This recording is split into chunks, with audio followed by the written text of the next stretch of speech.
Hi again, welcome back. Another video. Wasn't really sure about doing one so soon, but I managed to bag a few really nice records in the last few days, which I wasn't planning on getting, but opportunities crop up. People say, have a listen to this, and I do a little bit of YouTube forum searches and what have you, and things catch my eye.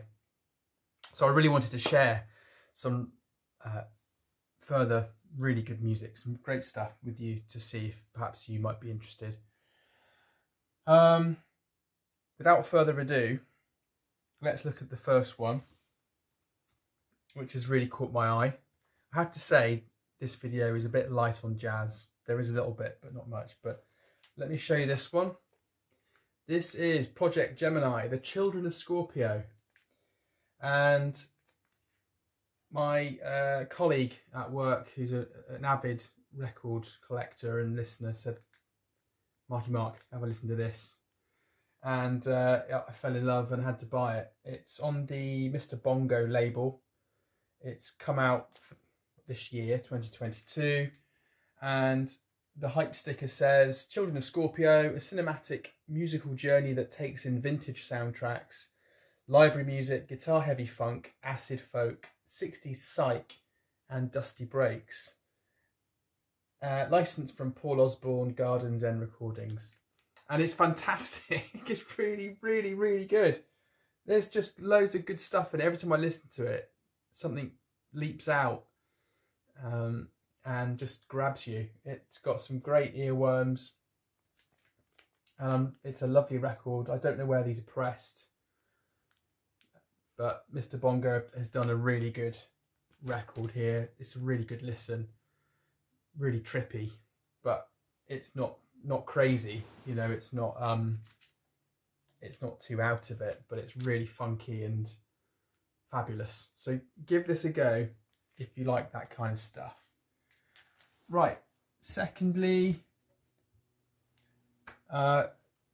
since my last video, I had a little look at a local, fairly local record shop called Hussar Records. They're based in Exeter, and the proprietor is a guy called Marios, I think, Marios, really super guy.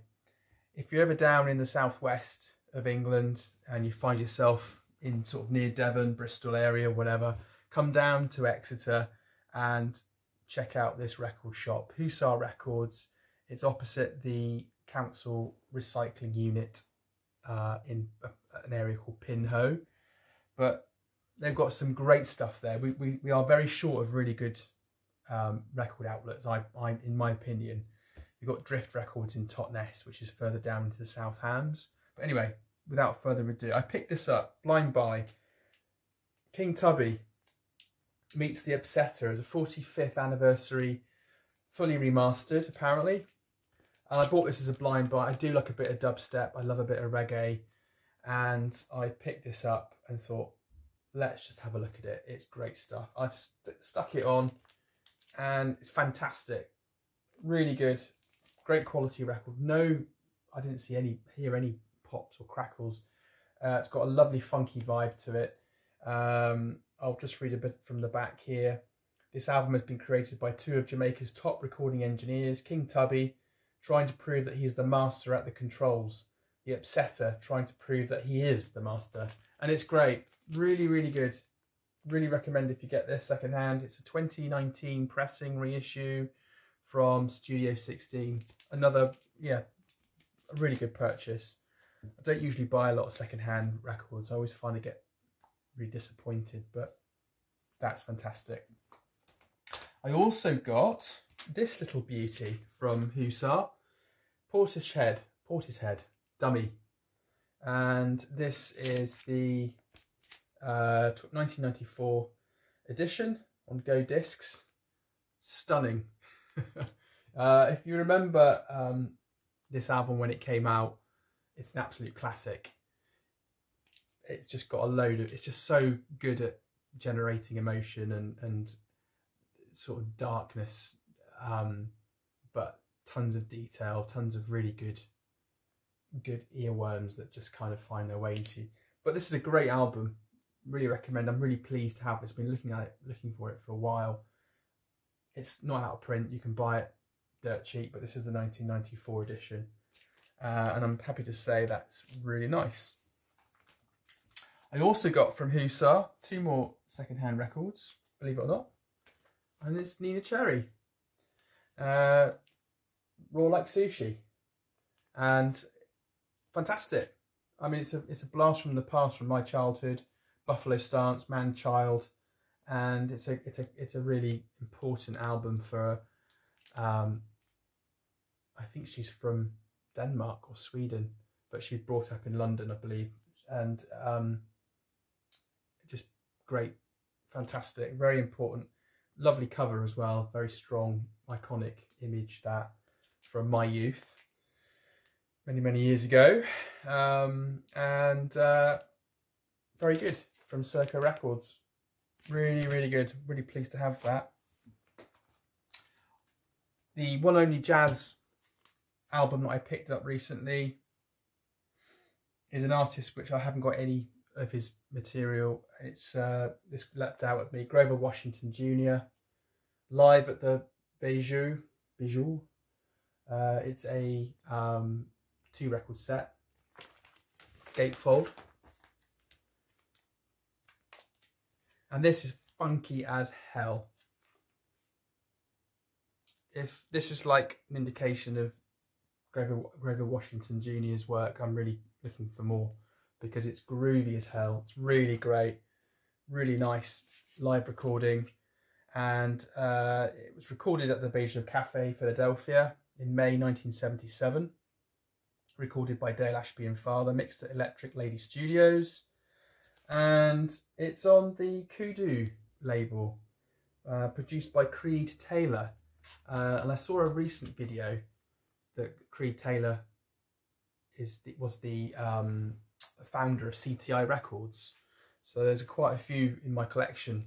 CTI, a lot of I think Stanley Turrentine, Freddie Hubbard, they've recorded on CTI.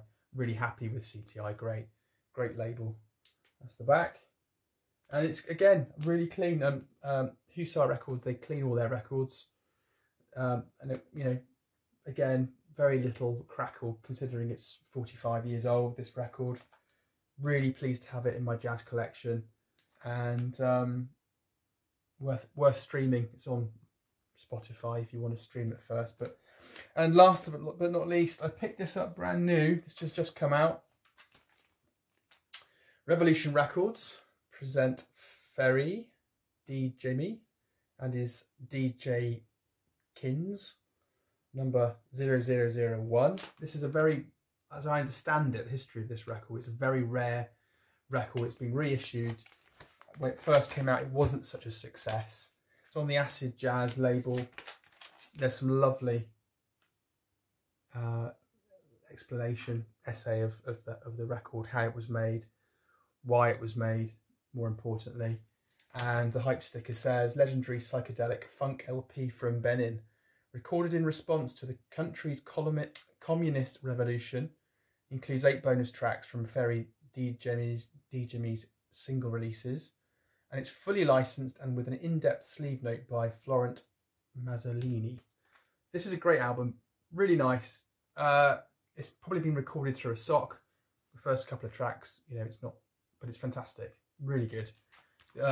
Unfortunately, with this one, it's the first disc is like a Mexican paper inner sleeves drive me insane. But the first record is like a Mexican hat.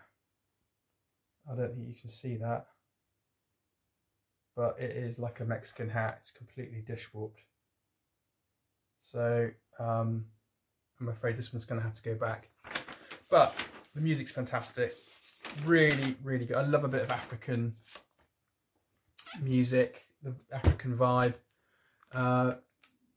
You know, I love that. It's just got a lovely beat, lovely rhythm, and some fantastic tracks like Be Free, starts off on side 1. Side 2, Young Revolution, Carry Me Black, another couple of my favourites. But yeah, I'd really recommend you listen to this. As I say, rare as hell when it first came out, didn't take off, but it's come back out now and it's worth a listen if you like that kind of thing. Anyway, those are my records for now. Thanks for watching my video and I'll see you again soon. Bye.